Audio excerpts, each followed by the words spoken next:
Hello and welcome to MASHmouth, a podcast covering every single episode of the hit 1970s sitcom, MASH. I'm Ethan. And I'm Vanessa. Vanessa, hello. Today's episode, we don't really have anything that we can talk about as an opening topic. There was not a lot to latch on to that is relatable to our everyday lives.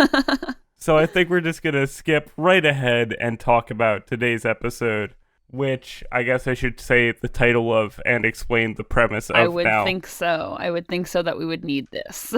In this episode, the consultant, Hawkeye and Trapper meet a civilian doctor at a lecture in Tokyo who comes to the 4077 to see it in action. When the doctor suggests doing a complicated transplant on a patient, things take a turn when the doctor is unable to perform surgery. Vanessa, what did you think of this episode? So I have a complicated relationship with this episode, I think. I watched it originally. Yeah, I watched it originally. And then I watched it a second time. And I liked it a lot better the second time because I think that I was like kind of picking up what the writers were putting down, if I may say. And I didn't really get it the first time. I felt like it was like super half-baked almost. Like I liked the episode, but I was like, what are they doing here? What are they saying here? And I got it a little bit more in the second watch of this episode. So I don't know. I still don't know really how I feel about this episode. What about you? I feel largely the same way. For full context, I guess, for anyone listening, we tried to record this episode earlier, so we've seen this episode before, but it just didn't work out. So today we watched the episode again, and I wasn't, like, moved by it, you know? I did not see more of, like, what the writers were intending in this go-around. So I hope over the course of, like, this discussion, you can kind of enlighten me a little bit on, like, the goodness of it. Because right now, I am just kind of fully in that half-baked mode, you know? Like, everything is there to make, like, a great episode. All the ingredients of this good mash pie are there, but it just doesn't fully come together in a way that, like, is satisfying. And I don't know what I want from this episode, like what it could have done differently to be like a wow, great episode. Because right now I am more of this is something, but I don't fully get what, you know? I think that I know what could have me being like, oh, I'm so omnipresent, I know everything. But I feel I understand, and I kind of identified what I felt like would make a better episode, or what could have been added that would have made this episode, I think, what they were going for, or like more what they were going for. So we'll talk about it like when we actually get to that portion of the episode. So do you want to kind of dive into this one? Yeah, of course. It starts out funny, as a MASH episode typically does. I loved when Radar just like drove away without Henry, but also why were they driving to the swamp in the first place? Like the swamp is across the compound. Sometimes you're feeling a little bit lazy and you don't want to do cardio for the moment. So I understand that, getting a ride. I guess so. Seemed pretty lazy to me, but we come to find out that Hawkeye and Trapper are leaving for a conference, a medical conference. Like, I didn't exactly understand why there was a medical conference happening in Tokyo when there was, like, I don't know, a war going on across the street, you know? So that seemed like kind of weird, I guess. But you need distractions, man. Sometimes you gotta give a lecture to feel like a sense of normalcy. Well, it was just interesting to me, and I didn't dive into this because I couldn't really find anything about medical conferences. Anyway, so I just thought it was kind of weird that they had like civilian doctors coming in close proximity to a war zone. I know that Tokyo wasn't the war zone, but you know, it's not too far away from Korea if Hawkeye and Trapper can, you know, get to it. So I don't know. Not that it was bad. It just seemed kind of strange to me. I get that. I didn't really question it. The amount of times that they've just like gone to Tokyo like as a casual thing to do. I'm like, oh yeah, Tokyo exists, and also they probably do hold medical conferences every once in a while. I know that you're saying like, oh, this is dangerous to have civilians. But like Japan is a different country, like entirely. So I'm like, it's fine. Yeah, I don't know. Like I'm just working through this on mic, like in real time.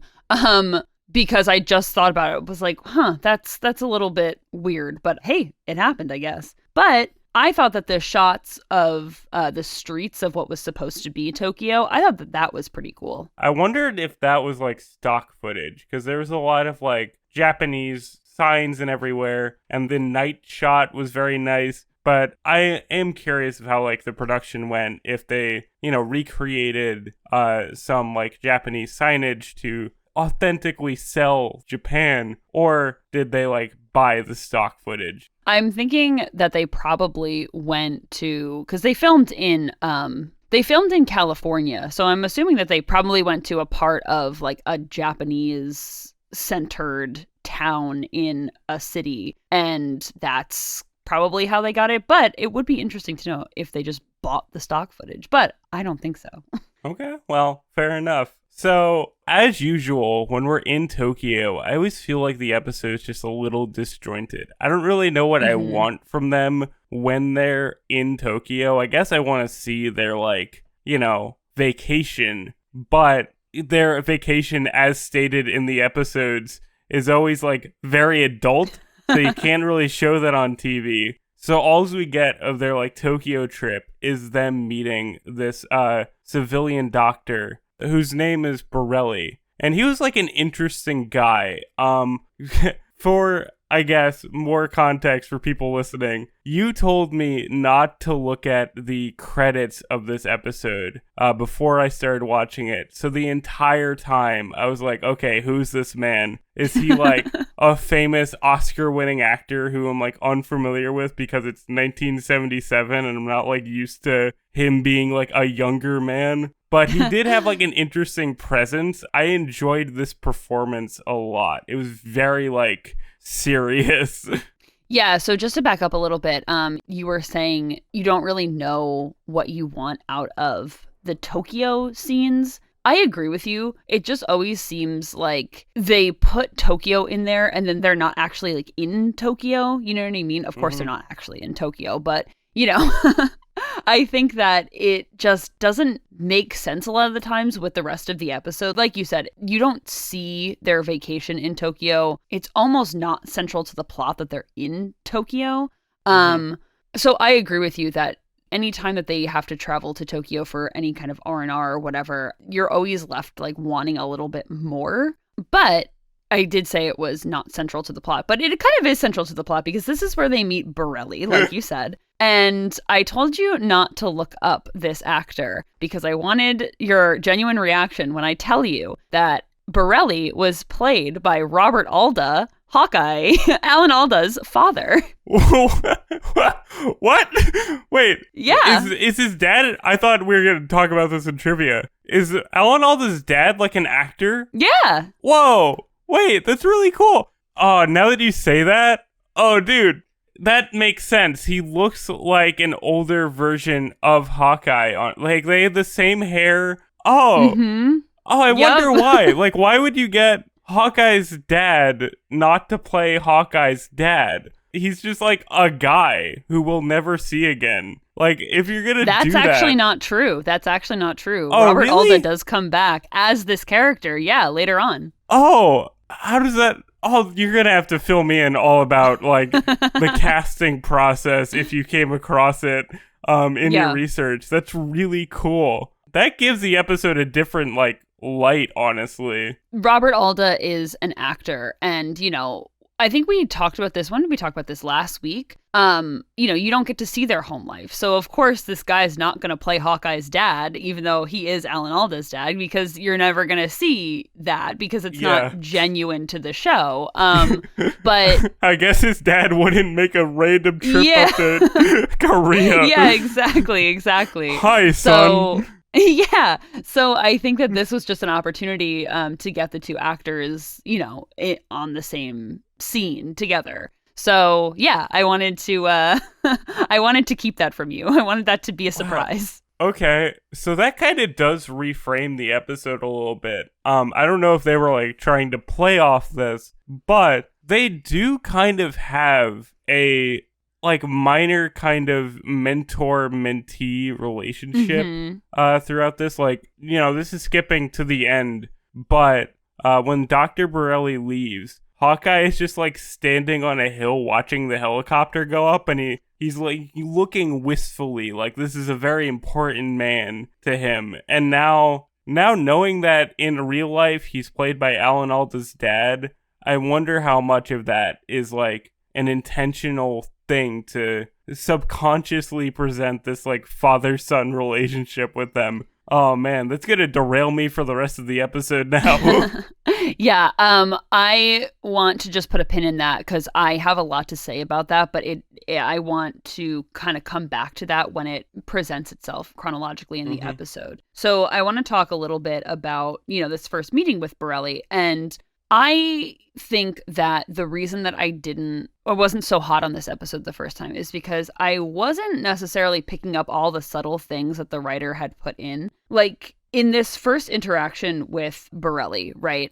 Hawkeye and Trapper kind of say, like, hey, you're a soft boy. If you want to see real surgery, come to the 4077 or come to an aid station or anything like that. And this guy says, you know, no, I'm good, thanks. But, you know, I was in World War I and World War II. So, like, I've seen my fair share of carnage. Like, I know what carnage looks like. I'm good, thanks. And I was a little bit unsure in this scene whether he was a doctor at that point or whether he was, like, a soldier in World War I and World War II.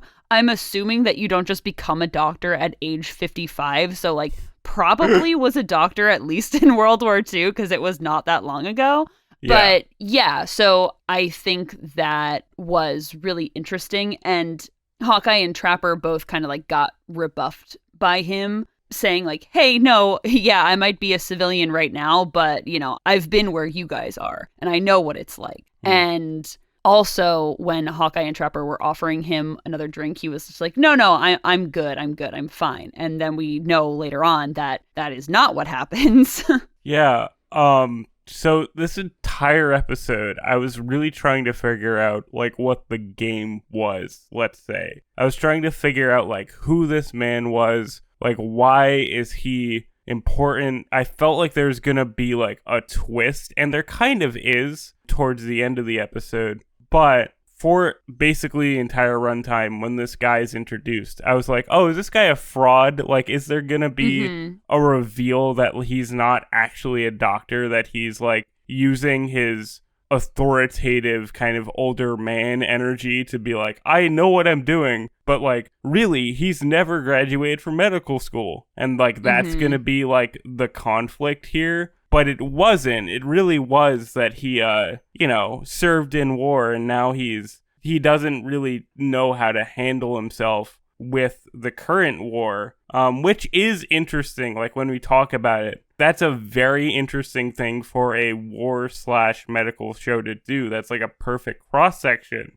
to have this doctor be like, I've been here before, and I don't know how to express to myself that I don't want to be here again. But watching the episode, it just doesn't fully come together still for me. I feel like this whole thing might have worked better if it was a little more focused on the guest star, like more focused on their relationship with him versus the kind of plot they go on, which we'll talk about, like retrieving a leg is just kind of thrown in here and kind of takes away from learning more about Borelli guy. Or it could have been like a two-parter, honestly. It could have been like an extended episode. I don't know. I'm trying to work my thoughts out on this one in real time, if you can't tell.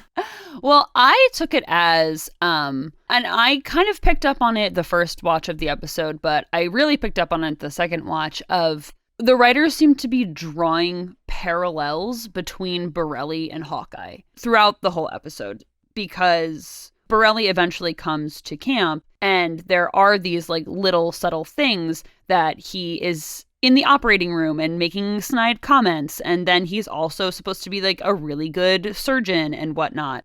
And then it kind of devolves into this. Yeah, like I was already in World War I and World War II. I now am seeing the carnage of a third war, and I don't know how to handle these emotions. So kind of trying to draw out that in Hawkeye's character, you know, he relies a lot on alcohol and saying, hey, you know, I was once in your position, like a really like strong, capable doctor, and I saw all this like terrible stuff. And he even says it at the end of the episode. He's like, you know, I'd like to see you on your third war or something like that. So I thought that that was more apparent throughout the show, like the second watch, that it was more supposed to be drawing out this aspect of Hawkeye's character that is kind of dormant or subtle in his use of like alcohol and his use of coping and stuff like that. So I don't really have a way to tie that all together, but that's just kind of what I thought about what the writers were just doing with this episode. And like I said, it made more sense on that second watch. Yeah, I get that, because knowing that Robert Alda is playing this character, it does reframe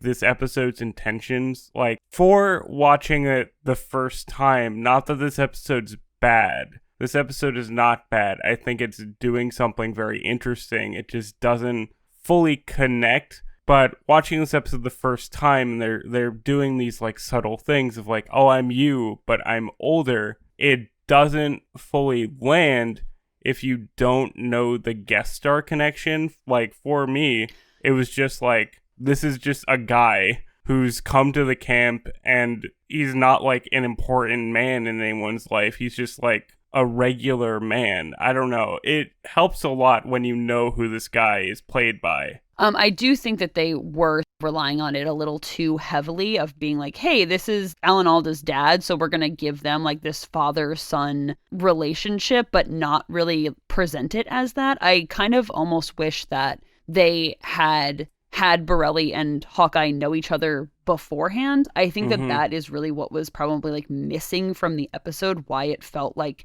so not fully developed in my mind.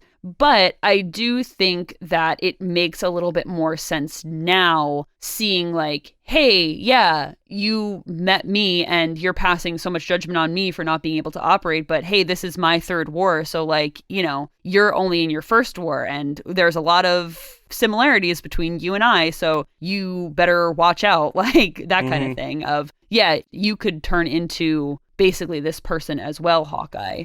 And I don't think that you necessarily need Robert Alda in that role to draw out that aspect of the plot, but still stand by that they were kind of shoving it together and the pieces didn't exactly fit together. This one's hard to talk about. Sorry, y'all. This one's hard to talk about. I don't know if we're going to keep that in. This one is a little bit difficult to talk about. So the main objective of this episode is actually pretty unrelated from Borelli's sort of struggles with seeing war. Instead, a good chunk of this episode is dedicated to this subplot where Borelli comes in and he sees that this one soldier, his leg and artery have been like crushed. So Frank is like, oh, we need to amputate this leg. There's like nothing we could do. And Borelli's like, oh, wait, hang on. If you transplant the artery, you can actually save the leg and no one needs to like amputate. And Henry and Hawkeye and Trapper are like, oh my God, that'd be amazing. So a portion of this episode is taken up by this sort of mini quest to get a artery for transplant. And this is kind of where I think the episode falters a little bit, is because this is pretty unrelated from the central like character conflict, I felt. Yeah, I agree with you. And I thought that it was kind of strange that Hawkeye and Trapper were so like reserved in a lot of this quest aspect to get the artery that they needed. They were talking to this British major, and which was very odd. Yeah, and it was just like, I don't know. It was kind of strange because like the tone was very off. It was almost like Hawkeye and Trapper were in a different scene than this guy because he was just like making jokes and stuff like that. And Hawkeye and Trapper usually, even if they disagree with somebody, they're making like snide comments and stuff. And they were just very reserved, very like, you know, we gotta get this leg. We don't care what you're saying at all. And I don't know. It just like, it felt kind of strange almost. I don't know, like, I understand on some level of, like, what they were trying to do, because earlier in the episode, they talked to Borelli about how they're doing meatball surgery. They close up guys so fast that they don't even have time to take their hands out. So this was, like, redemption of, like, you can work really well on one kid, you know? But just knowing the full scope of things, this is not something that they could, like, repeat. They cannot go on like an artery quest every week or every day to repair legs. Like, this is just something they're gonna do one time because it's the episode where they do that. And I agree with you that some of the jokes were kind of odd. There was a weird joke that I liked when they're driving to get the artery that Trapper has to stop to go pee. And then a bomb goes off like behind them and he just gets back in the car. Like that is very that feels like an idea that like the writer had like years ago of like I'm gonna figure out how to put this into an episode one day. Yeah, I think that to your point too, that they wouldn't be able to do this again. I think largely you're right. I would just think that maybe now that Hawkeye can like do this, you know, and they had like, I don't know, a casualty and were able to do it there in camp instead of going on a quest for a new artery every time. I'm thinking maybe, like Hawkeye gained this new skill. And I think that maybe they put that in there as well because Borelli is this doctor who's like, hey, you know, we can do this, not innovative thing, but this like complicated thing. Like, I know how to do it. And also previously it's established that like Hawkeye is willing to take risks to save a patient, stuff like that. So I felt like that was maybe more trying to show the parallels between Borelli and Hawkeye as opposed to, you know, yeah, we're going to be able to be doing this all the time. But I understand your point. Like, they can't do it all the time because there's not just going to be arteries lying around all the time to save someone's leg. I suppose on the parallel front that this episode is just too subtle for me. I'm just a big dumb. I need people to explain things directly. No. But I do have to say, just real quick about the British guy. This guy was so odd. Just his energy. It felt like he was in like a low-key Monty Python sketch, and Hawkeye and Trapper were just like, yeah, okay, this is happening. Like you said, they weren't like playing off his energy. Like he made a joke of like, oh, this man might have a indescribable need to drive on the left side of the road. And Hawkeye and Trapper are just like, huh. Like, yeah, it was super weird. Like, they were just like, yeah, dude, we don't have time for your bullshit right now. Like, you know, and usually Hawkeye and Trapper always have time for the bullshit, you know? Yeah, they're like, oh, wacky nonsense. Let's feed into that. Yeah, exactly. So the fact that they weren't was kind of strange. I don't know. Yeah. But I want to back up just a little bit, even though I don't really want to, but I think that we should because we've talked about this before. But every time there's a male doctor that visits camp, Margaret's like, I need to have sex with this person. And I'm not saying that. I think I've talked about this before. It's kind of like a psychological thing with Margaret that gets a little bit more developed in the later seasons and whatnot, that gives her more agency and more, you know, just well-roundedness and whatnot. But, you know, I know that this was not the writer's intentions at this point in time. And I'm just like, ugh, stop. And honestly, I felt like Frank wanted to be with this guy too. Like, he was very into it when he first introduced. He's a handsome man. When Frank was first introduced to Borelli, I was like, wow, they both just want to sleep with this guy, huh? It was just very like comically. She was literally like drooling at the table. It was so ridiculous. Frank made a whole comment on that. I was like, wow, that's kind of risque for Frank, honestly. Him mentioning that a bra exists, I'm like, whoa, dude. I was kind of surprised at that because that was like, I feel like one of the first times Frank kind of like rebuffed her and pointed out like, hey, bitch, like, I know that you want to have sex with this guy. Can you keep it in your pants, please?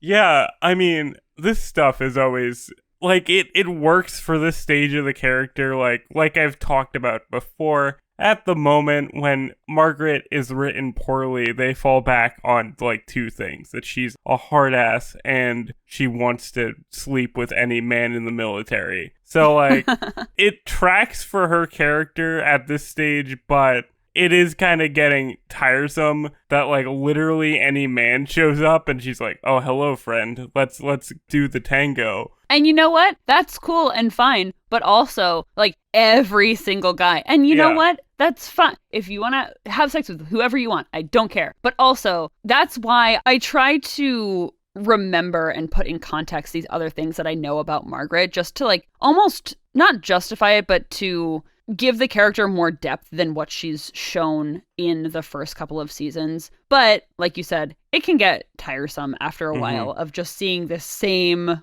way that Margaret is, because it's just like, of course, it's the only female character on the show. So like, of course she wants to sleep with every guest star that comes on. Duh. It's just, Anyway, that was just my little gripe. We don't mind the sexuality aspect of it. It's just that it's the same thing every time, and there's very little variation. Like, if there was an evolving running gag of, like, it kind of being different every time, that would be more interesting. I don't know what the gag would be. I don't know if you could do that on TV, but if it changed just a little bit, more so than, oh my god, an older man, let me hound him for a second. Let's see what happens there. Because that's all that ever happens. So back to, the plot of this episode. Hawkeye and Trapper come back. They successfully get out of the way of this British guy who is just very weird. And they come back and they page Borelli. And then Hawkeye tells Radar, go get Borelli. And then Radar bursts back in when Hawkeye and Trapper are scrubbing up to watch this surgery. And Radar looks so genuinely concerned. Like, Gary Berghoff really sold this scene. Just this one little piece. He looked so upset and so concerned. I was like, man, this guy is such a good actor. And then we get, this central, I wouldn't say this is really the central conflict, but the ending conflict. Yeah, the tipping point here is that Hawkeye goes to the swamp, sees Borelli, has been drinking. I think, right? It's like that's the thing, right? He's like supposed to be drinking, right? Like that's my issue with this episode, is that it felt like it was a lot of tell and like, I don't know. Very little show. Yeah. Or maybe the other way around, like too much show and not enough tell. I have no idea. So anyway, Hawkeye sees Borelli in the swamp and he says, hey, I see that you're drunk. How are we supposed to operate on this kid and save his leg after you sent us to go get an artery and save this kid? And now we're all, banking on you being able to do this surgery so that we don't have to chop this kid's leg off. And then Borelli's like, you can do it. It's all good.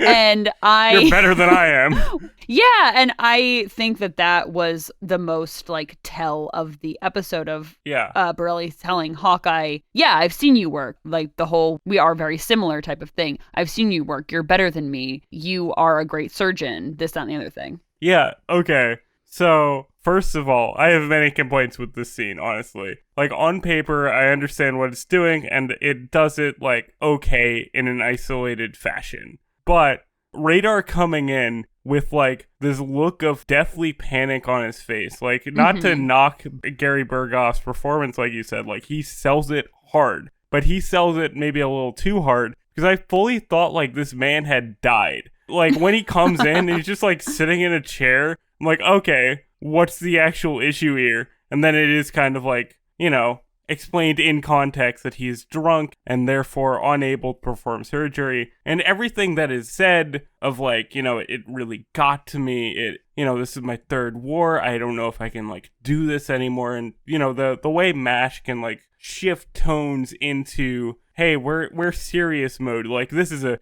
sitcom, but we're going to have some dramatic moments, this kind of mode that it's in. it just didn't fully work because, like you said, it was very tell, don't show. Like him talking about how Hawkeye is such a better doctor than he is. I was like, we saw maybe 2 minutes of Hawkeye operating. It didn't really sell the fact that Borelli knows Hawkeye is this like champion doctor. We know he is, but like, I don't know, I felt like there wasn't anything dramatic enough in the episode to be like, oh my god, Hawkeye's the best doctor. He's better than I am. So yeah, it was just a lot of talking about the conflict rather than really feeling like it earned that sort of conflict. You know what I mean?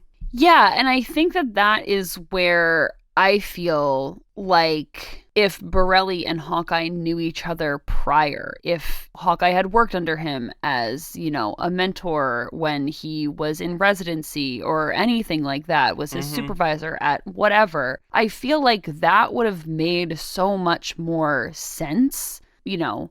It could have been established that, oh, this guy taught me everything I know, and this guy is great, and stuff like that. And he would know Hawkeye's work more in a more concrete way than he really does at this point in time, you know, because they had met each other like 3 days prior, you know, they did not know each other well. And like you said, Borelli saw Hawkeye work for, you know, maybe an hour, and yeah, he's good, but does he know that he can replace an artery after never having done it before? I don't know. So in that sense, I do agree that it could have just been a little bit more fleshed out in the context of everything. Not even stuff that we would have necessarily had to see in the episode, just like comments that could have been made from the characters. Even Borelli's like sudden shift of like, oh, I cannot actually be here it works better on the second viewing when you kind of pick up on the subtle mannerisms of Robert Alda's performance and how he clearly is always a little uncomfortable to be there, but just to have this like, oh, now he's like, I can't be here, I can't do this. It felt a little too unearned the first go around when I wasn't watching for those like distinctive mannerisms and like subtleties in the performance. Yeah, I think I know what you're saying. Yeah, I'm a little all over the place. No, I think that I just have a little bit more of like I liked this a little bit more of Borelli, you know, not being able to operate. It didn't feel very like sudden to me, like you said, or like unearned, because I mean, maybe a little bit, but you know, before Hawkeye and Trapper had left for going to get the artery out of the other leg, he was already kind of like uncomfortable with the artillery and the shelling in the OR and then in the mess tent and stuff like that. So I think that it was kind of like starting to be established, and then it was already kind of laying the seeds in the beginning of the episode as well, of Borelli saying like, hey, yeah, I've seen my fair share of carnage, ha ha ha. Ha, that's exactly what he said. And I think that they were more trying to focus on this idea of Hawkeye being judgmental about, you know, this guy not being able to perform surgery, and him saying, I never drank in the First World War. I drank only a little bit in the Second World War. And now I am back here in this trauma. I have been numbing myself with alcohol for probably years at this point. And being back here is just straight up too much for me. And he's saying to Hawkeye, like, yeah, it's gonna get to be too much for you too if you keep trying to numb yourself with alcohol like I had been doing. So yeah. I think that just worked for me because, like I said on the second viewing, I just picked all that stuff up a little bit more. Yeah, absolutely. I know that I said that it was a little too subtle, and I've been joking that I'm a big dumb idiot who can't pick up on subtlety. But I do appreciate like what they were doing, that nothing was necessarily written out explicitly, that you are kind of meant to grapple onto like subtext of like this relationship. I just feel like it's still lacking like that big turning key piece that like would have made it all come together and feel like strong. Because right now, the way it is when he's like, oh, this will be you one day, it doesn't fully like land. It just felt like the show, especially after like these weird British jokes and this detour for the leg where like Trapper goes pee. It just felt so out of line with the tone of the rest of the episode that it just didn't work for me, and it didn't like land as a salient like, ooh, Hawkeye, you gotta change your ways, my dude. You're gonna end up like a sad man one day, a mildly sad man who drinks in a very dangerous place. Again, I know exactly what you're saying, and I think that is definitely like a valid reading of the show. And I agree, like there were definitely issues with how half-baked it seemed, and I also agree that there was not that one real like big turning point of the episode that kind of like led to this. I feel like even if we had stayed on the shelling just like a little bit more and like Borelli, you know, just drinking or whatever the case is. But I thought that it was really interesting that Hawkeye kind of like gets the message at the end too. Yeah.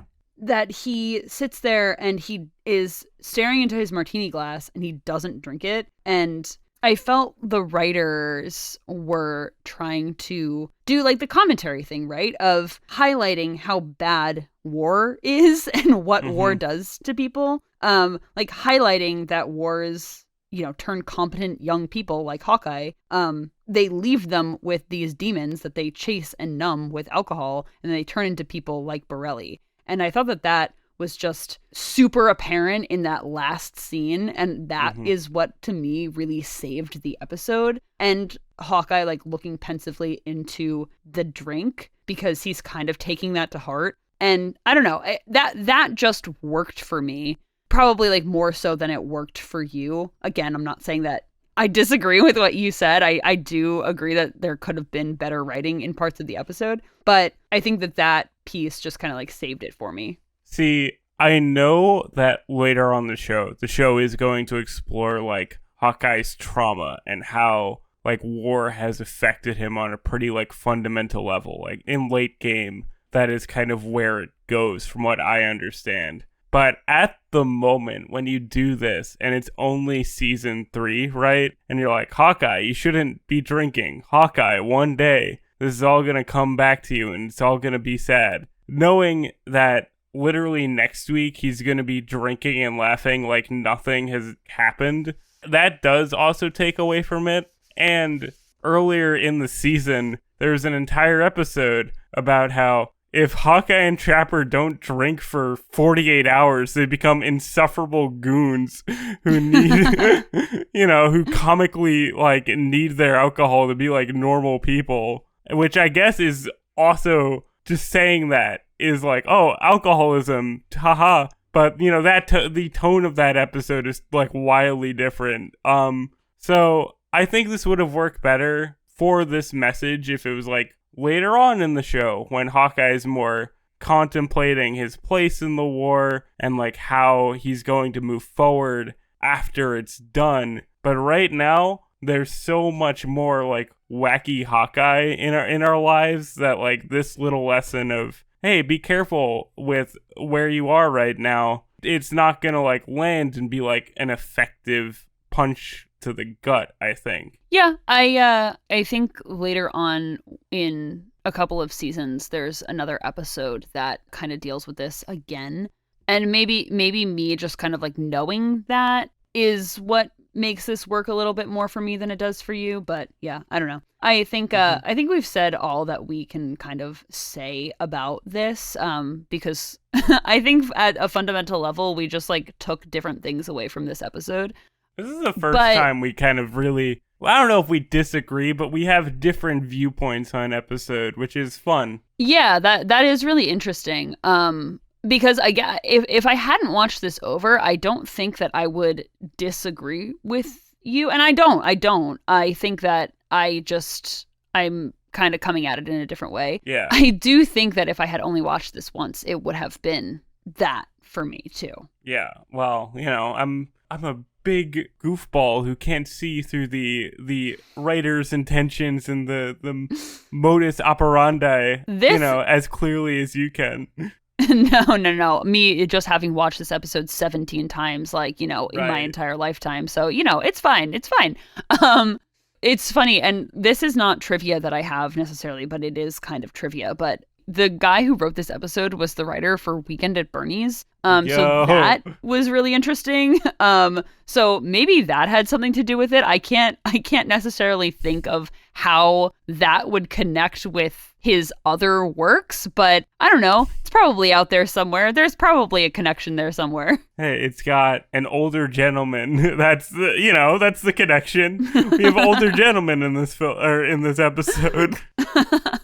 Okay, so like I said, I think that we've said all that we can kind of say about this episode. So this was not a real line heavy or comedy heavy episode, but do you have any lines that you really liked? I do. I have a couple. I'm just going to say one for now because it was gross. In the beginning of the episode, when they're about to leave for Tokyo, Henry comes to their tent and is like, "Hey, why haven't you left yet? You're on the clock here." And Hawkeye is like, I know, but Trapper can't come out to play right now. He's been a bad boy and has been sucking his socks all day.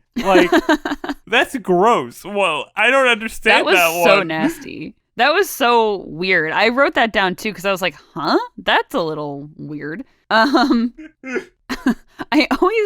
don't know why this line struck me as really funny, but when Borelli was asking Hawkeye and Trapper, are you guys officers or you doctors, whatever? And Hawkeye goes, I'm a gynecologist for the FBI. And I just really thought that was very bold of the show. I always think any vagina jokes are really bold in episodes.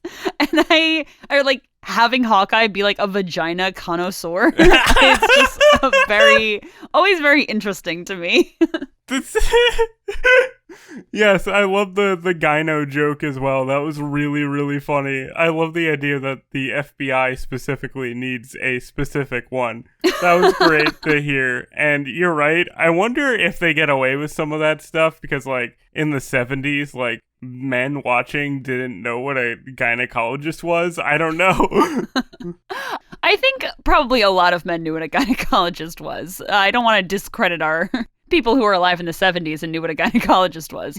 But I do know what you're saying, that maybe that would have just kind of flown over a lot of people's heads. I suppose so. I need to give people in the 70s a little more credit than I do, I think. So, going from that, do you have any trivia for us in this episode? I do. So I have some trivia about our man, Robert Alda, as Dr. Anthony Borelli. Beautiful. Thank you. So Robert Alda was born Alfonso Giuseppe Giovanni Roberto d'Abruzzo. That is... yes, you guessed that's it. A name. Italian immigrant parents in New York City. Wow, I would have never known. That's... So Alda started his career in vaudeville and burlesque as a singer and dancer. Alda had an extensive Broadway career. He starred in the original production of Guys and Dolls, originating the role of Sky Masterson, and he won a Tony Award for that role. So, super cool. I think we've talked about Guys and Dolls before on the show. Guys and Dolls, foundational text for MASH cast, apparently. He was also in Can-Can and the Sondheim musical, Follies. Excellent. We love another Sondheim boy.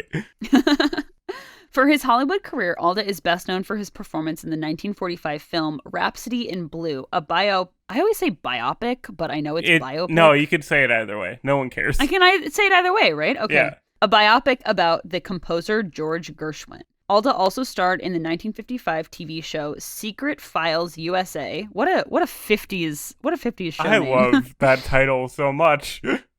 And he also had a recurring role in the soap opera Days of Our Lives. That was near the end of his career. Okay. Alda had an extensive guest star career on TV shows throughout the decades, including Alfred Hitchcock Presents, Mission Impossible, Kojak, Wonder Woman, Laverne and Shirley, and, of course, Trapper John, MD. Does he play the same character? I hope so. No, he doesn't. But how cool would that have been?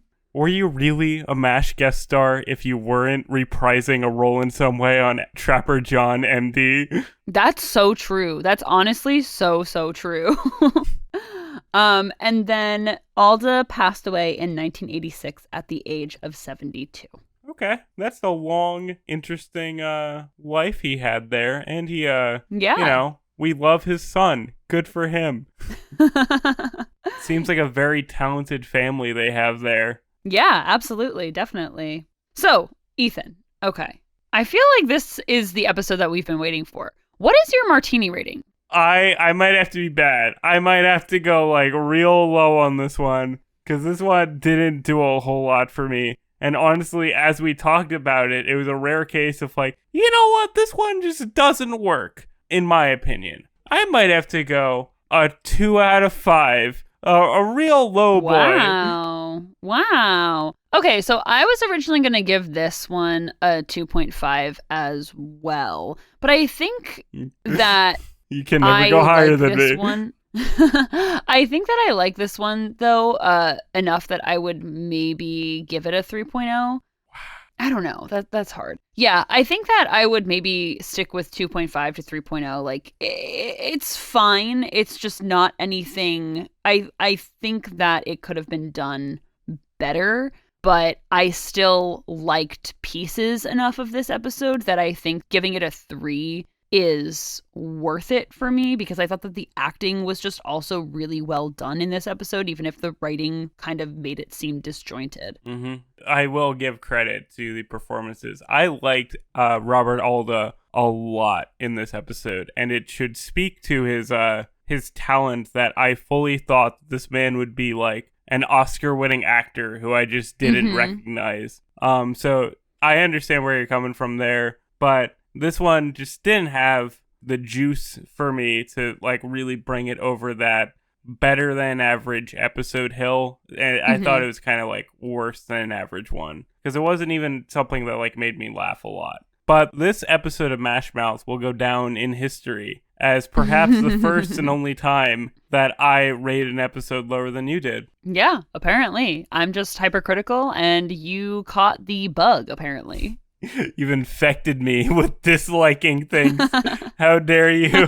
So, just to wrap up, we'd like to give thanks to Jacob for your Balco for being our technical consultant, Vanessa's sister, Melissa, for awesome cover art, and, of course, our listeners. Links to our music, social media, and contact for the show are in the description, as always. And join us next week for Season 3, Episode 18, House Arrest. But until then, splash around in a pool dressed like Groucho Marx. Goodbye, farewell, and amen. Bye, everyone.